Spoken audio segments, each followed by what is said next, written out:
તો પદ્માવત ફિલ્મ વિરોધ સમયે થયેલા ક્ષત્રિયો પરના કેસ અંતે પરત ખેંચાયા છે। વિરોધના કારણે નોંધાયેલા 2 કેસ પરત ખેંચવાનો મોટો નિર્ણય કરાયો છે। મહેસાણા પોલીસ સ્ટેશન હસ્તકનો કેસ પરત ખેંચાયો। વિજાપુર પોલીસ સ્ટેશન હસ્તકનો કેસ પણ પરત લેવામાં આવ્યો છે।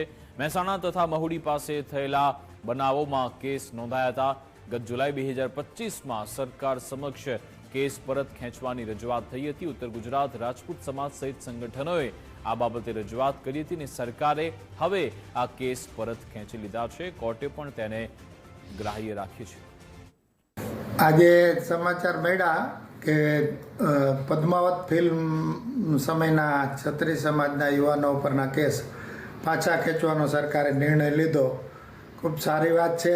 નિર્ણયને હું આવકારું છું સમાજ વતી, અને સરકારનો અને જે સંસ્થાઓના આગેવાનોએ પ્રયત્ન કર્યો એ બધાનો પણ ખૂબ ખૂબ આભાર। અત્યારના સમાચાર મુજબ ઉત્તર ગુજરાતના વિજાપુર મહેસાણાના કેસોનો નિકાલ થયો છે। હવે કોઈ બાકી રહેતા હોય, સાણંદ કે બીજા કોઈ અસ્મિતા આંદોલન સમયના પણ 1-2 કેસ જે પેન્ડિંગ રહેતા હોય એનો પણ સરકાર સત્વરે નિર્ણય લે એવી અમારી અપીલ છે અને વિનંતી છે। મારી આગેવાની હેઠળ અમે મુખ્યમંત્રીશ્રીનો સમય માગ્યો હતો। મુખ્યમંત્રીશ્રીએ હકારાત્મક પ્રતિભાવ આપી અને આદરણીય હર્ષભાઈ સંઘવી સાહેબ અને ઋષિકેશભાઈ તત્કાલીન કાયદા મંત્રી અને ગૃહમંત્રી બંનેને કહ્યું હતું કે તમે આ પ્રતિનિધિ મંડળને સાંભળો।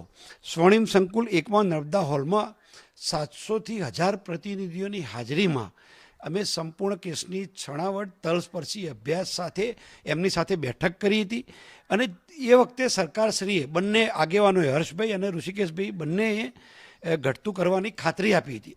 એમને મુખ્યમંત્રીશ્રીને અહેવાલ આપ્યો।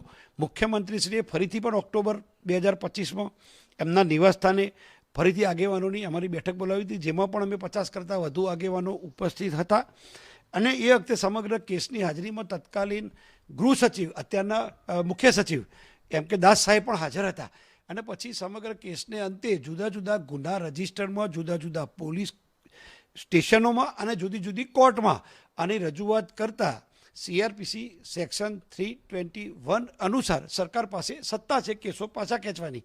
એના અનુસાર કોર્ટમાં સરકારી વકીલશ્રીએ કેસો મૂકી કાલે એક વિજાપુર પોલીસ સ્ટેશનનો ગુના રજિસ્ટર, સાથે સાથે મહેસાણા પોલીસ સ્ટેશનનું એક ગુના રજિસ્ટર, 2 ગુના રજિસ્ટર મળી અને છૂટી 11 FIR હતી એ કાલે પાછી ખેંચી છે।